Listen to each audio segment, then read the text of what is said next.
Hello everybody, Larry Young here again with another segment of OLaMan Living Life with Purity. And in this segment, I want to ask a really tough question. Does the Catholic Church as a body really want to end abortion? Or do they, as some people have described, do some of the members just want to keep it alive enough that they can have a rallying point and can raise monies and things like this? Why do I ask this? Because it seems to be such an easy position for somebody who's not just alone a Christian, but especially a Catholic could take. Now, I know a lot of Christians out there are kind of ambivalent. They say, well, there's the mother, there's a situation, blah, blah, blah. Okay, so they want to have a sliding scale. You know, something can move along a certain rangefinder sort of thing. That doesn't work because life is life and either you're in or you're out, my opinion.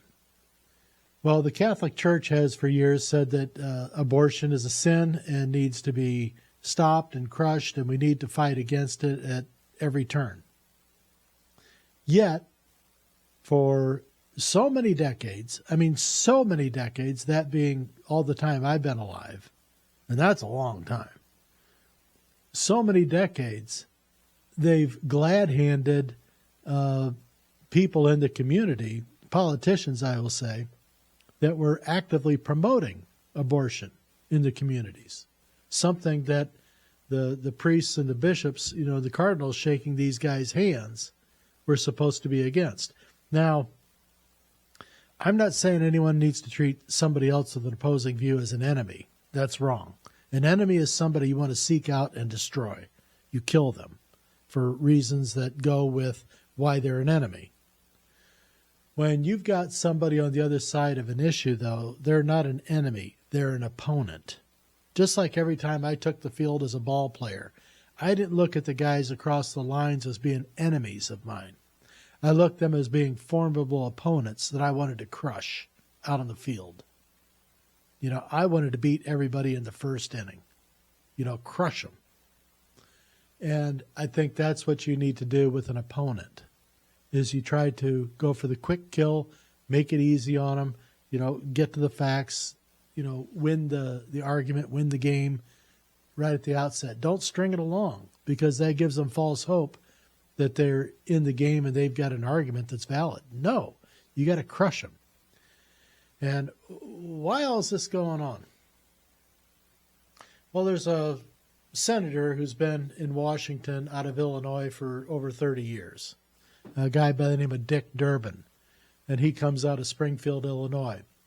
And he's under the direction of Thomas Paprocki, Bishop Paprocki down there, who's a real strong guy and an advocate for all things pro-life, all the way.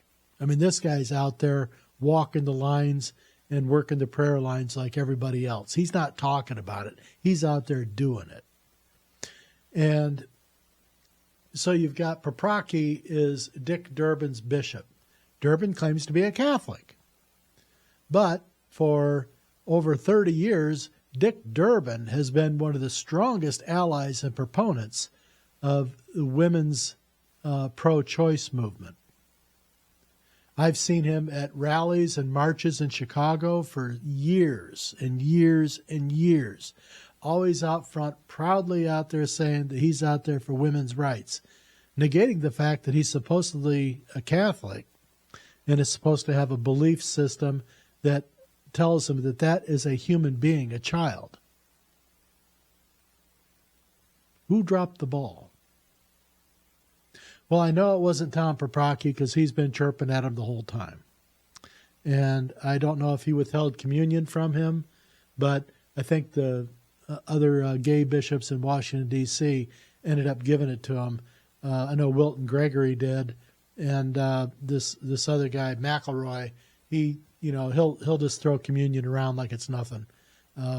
These guys are really not good priests and bishops. They made a mockery of the office, and too many people have stuck their noses up their butts, and they can't tell the difference. Well, the Cardinal in Chicago, Blaise Supich, who was put in place in 2014 by a new pope we had at that time, a guy by the name of Bergoglio or Francis, Pope Francis, appointed Supich to be the cardinal in Chicago after Cardinal George, who was a friend of mine, passed away from his cancer that he was dealing with. So Cardinal George dies. They bring in Supich out of Seattle, a real commie type of a leader. Definitely not a strong Catholic formation man, but definitely more of trying to play to the LGBTQ type crowds that were burgeoning at that time. You know, coming out of Seattle, it just brought more of that mania that they had out there on the West Coast into the heartland of the United States. And this has always been the plan of the Pope Francis team. And when he put Robert Prevost, who is now Leo XIV, in charge of the dicastery of bishops, he put him in place so that he would be putting these special people or voices around the country in pockets where they could create influence and cause more havoc in the social order. And we're seeing it happening right now.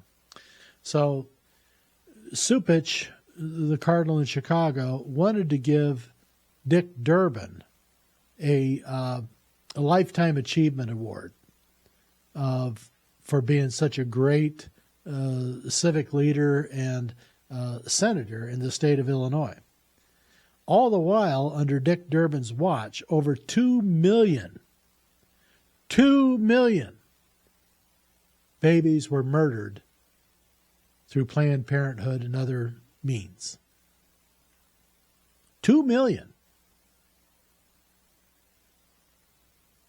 That's a lot of babies. And Supich wants to give him an award. Thank heavens, about 10 bishops spoke up in opposition to Supich giving such a claim to such a loser of a politician and Catholic man at that being Dick Durbin. A terrible example of a Catholic lifestyle or anyone holding on to that label.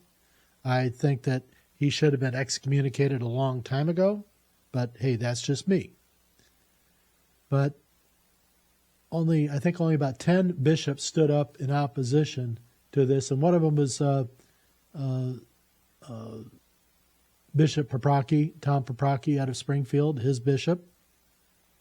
And another one was a fellow we haven't heard from a while, and that was Bishop Strickland, the ex-bishop of Tyler, Texas, who was